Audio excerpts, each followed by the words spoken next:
So, threat hunting. What's threat hunting? Why threat hunting?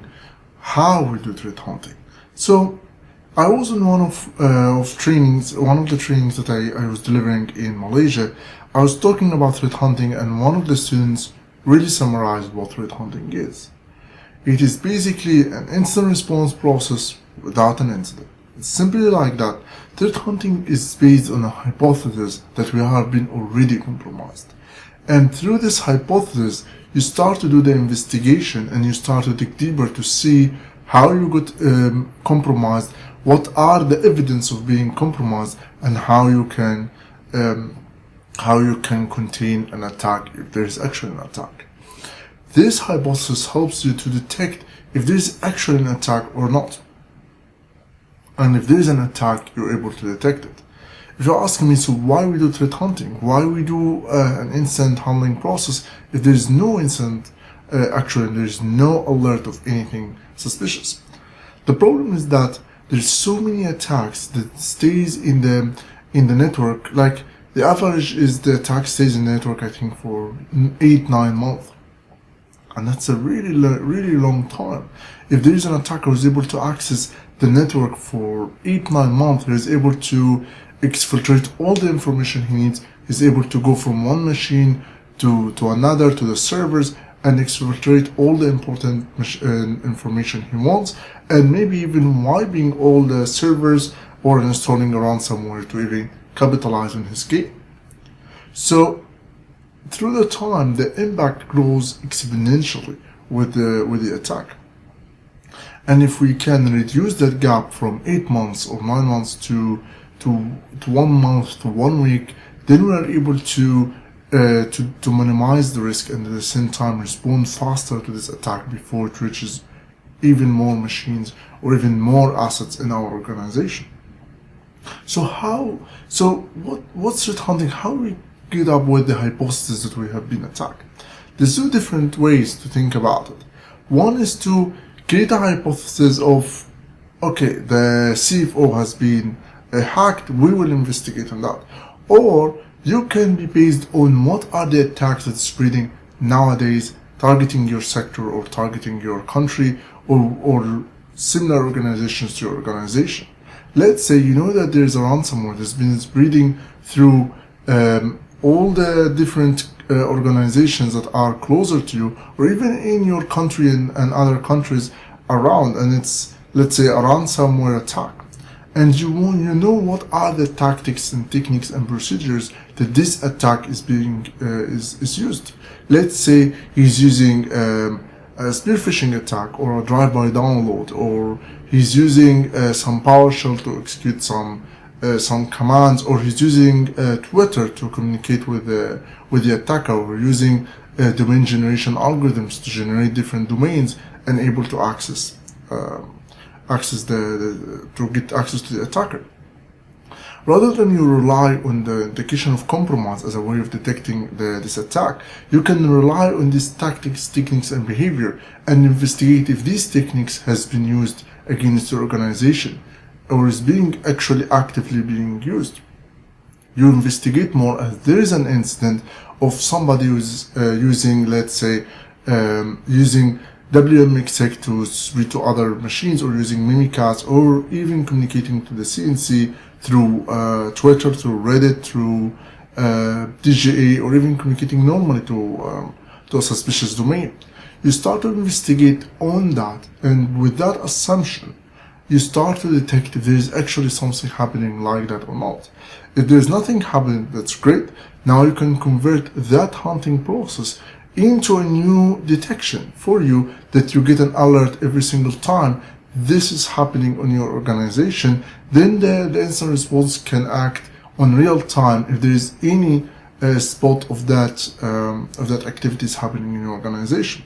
So you can do the hunting once on one technique or one hypothesis and convert that into, automate that into a detection, into a new alert that you get through your SOC team and then to your incident response team, so you're able to respond to that in real time.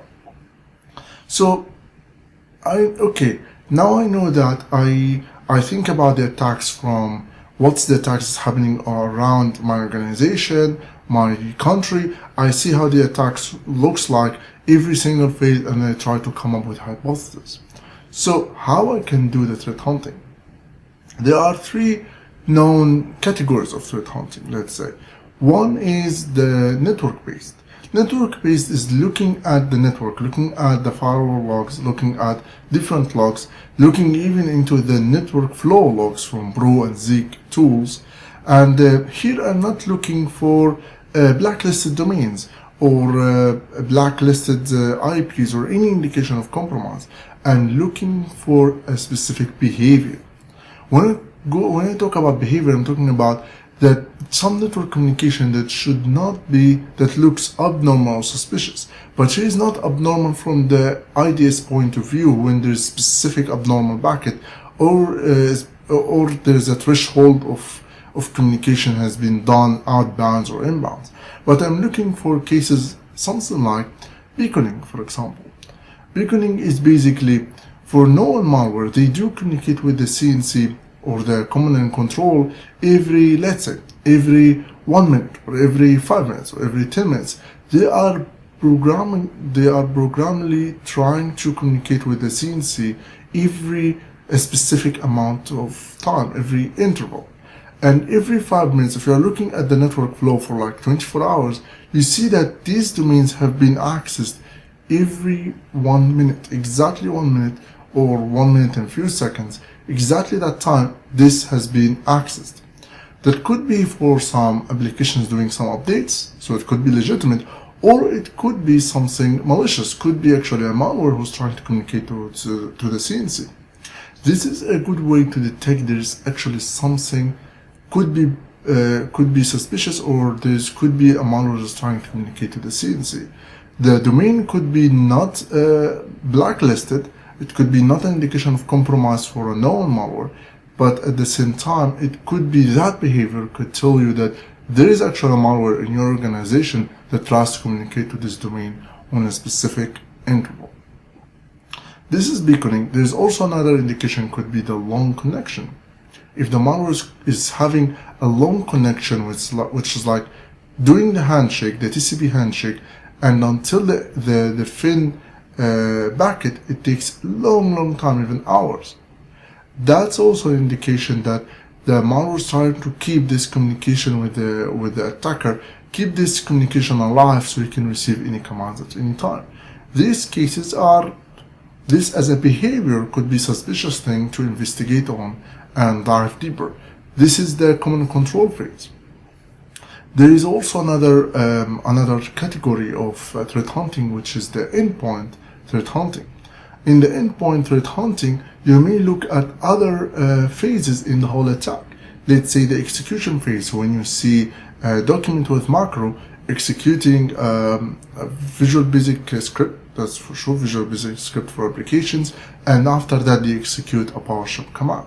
This is something very suspicious. If I can see in any endpoint or any host that there is a PowerShell command or PowerShell process have been created from a Word.exe or Excel.exe process, it means that there is an Office application has executed a PowerShell command, or an Adobe has executed a PowerShell command. That is something suspicious that I need to alert on, or even in Chrome.exe or whatever the way I would do the investigation. So I create that hypothesis that there's a phishing document that has been sent to employees that includes the macros that execute some commands on the shell or executing PowerShell. And from this hypothesis, I can scan the endpoints and see if there's something suspicious. I can look at the event logs, I can look at the memory dump, I can do some forensics, or even I can deploy Sysmon, which is a free system monitoring tool created by Microsoft. It's actually free in system internals tools, and this tool can correlate lots of different event logs and create a new event log that's filtered with your filters that you want, and at the same time can give you exactly if there is something malicious or something suspicious is happening on the organization. It doesn't focus, it gives just an alert of different events happening, and you can use that for your own threat hunting to detect any different phase of the attack, wherever the execution, whatever the lateral movements, or whatever the phase that you want to detect. You can look at the spam filter, or the accounts have been accessed, from where they have been accessed, what time they have been accessed, and from that you can understand if there is any accounts have been compromised, or there is any initial access, there is any suspicious emails have been sent through the whole to many different employees in the organization, and from that you can detect the initial access, for example. The third phase could be the application layer, the application threat hunting. The application threat hunting is basically trying to detect if there is any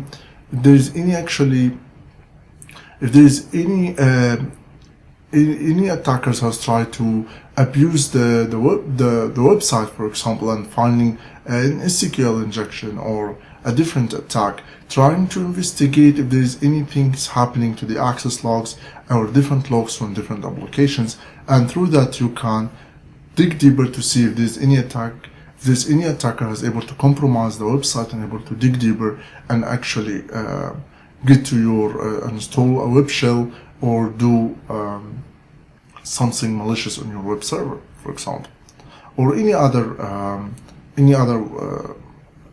application that's exposed to the internet. Threat hunting again is not looking for specific indication of compromise. Is not another firewall, is not another WAF, but the idea behind it is to actually look at the behavior, look at the whole communication, and from the behavior I try to detect this technique or this tactic the attacker is using. That's it about threat hunting. If you have any questions, just let me know. I will also have a live webinar coming soon, and it's about the most important skill set to have if you want to become a really professional threat hunter. This skill set is very important for any blue team cybersecurity expert. It's important for incident response, digital forensics, threat hunting, and so many other teams. It's really one of the critical skills that is really needed to better protect an organization. Check my live webinar, it will be coming soon. I will leave the link up there. I think it's marktrack.com/webinar. So check it out and see you there. Bye bye.